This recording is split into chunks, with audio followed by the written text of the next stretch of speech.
존경하는 국민 여러분, 대통령 경호처는 지난 1월 3일 공수처의 윤석열 대통령에 대한 체포영장 집행과 관련해 대통령 관저 진입을 승인하지 않았습니다. 이를 두고 일부 언론과 정치권에서는 대통령 경호처가 개인 사병으로 전락했다, 경호처장이 호위무사다, 경호처를 해체해야 한다고 주장합니다. 심지어는 경호처장이 실탄을 장전하여 발포하라고 했다는 터무니없는 주장까지 난무하고 있습니다. 대통령 경호 책임자로서 참담하고 안타까운 마음을 금할 수가 없습니다. 대통령 경호처는 지난 1963년 창설 이래 정파와 이념을 초월하여 목숨을 바쳐 역대 대통령을 지켜왔습니다. 1979년 12.6 사태, 1983년 아웅산 테러 때는 다수의 경호관들이 희생되었습니다. 보수니 진보니 하는 정파적 이념은 대통령 경호처와 아무 상관이 없습니다. 과거 김대중 정부 때도 노무현 정부 때도 대통령 경호처는 한치의 소홀함도 없이 완벽한 경호 업무를 수행했습니다. 심지어 고 이의호 여사님을 더 잘 경호하기 위해 법제처 유권 해석을 통해 경찰이 아닌 경호처 종신경호를 실시했습니다. 지금도 정당을 떠나 세 분의 전직 대통령과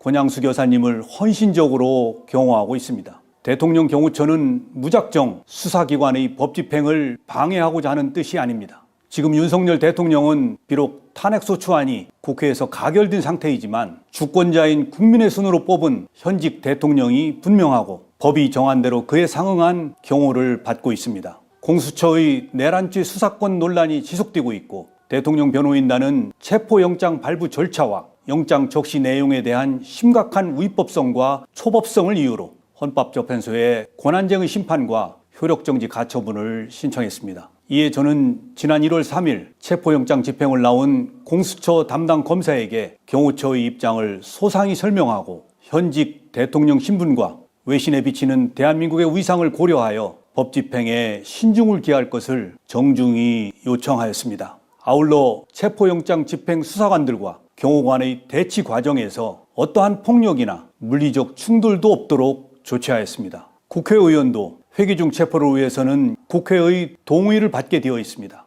그런데 사법 절차에 대한 편법, 위법 논란 위에서 진행되는 체포영장 집행에 대해 대통령의 절대 안전 확보를 존재 가치로 삼는 대통령 경호처가 응한다는 것은 대통령 경호를 포기하는 것이자 직무유기라고 판단하였습니다. 만약 이러한 판단에 오류가 있다면 저는 어떠한 사법적 책임도 감수하겠습니다. 일부 언론과 정치권에 요청합니다. 더 이상 대통령 경호처가 개인 사병으로 전락했다는 모욕적인 언사를 삼가 주십시오. 대통령 경호관들은 지금 이 시간에도 경호 훈련에 땀을 쏟으며 임무 수행을 위해 최선을 다하고 있습니다. 공수처와 국수본에도 요청합니다. 수사 절차를 세심하게 검토하여 국민으로부터 선택받은 대통령의 명예와 대한민국의 국격을 지켜나갈 수 있도록 협조해 주십시오. 국가 기관끼리 충돌하는 불행한 모습을 국민들께 더 이상 보여드려서는 안 됩니다. 대통령 경호처는 앞으로도 좌고우면하지 않고 전직 대통령, 현직 대통령, 미래의 대통령 누구라도 국민이 뽑은 대통령의 안전을 확보하는 데 신명을 바칠 것입니다. 감사합니다. 결국 국민이 이깁니다.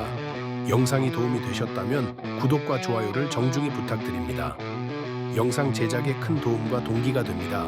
성숙한 민주사회를 이루는 그날까지 고고싱.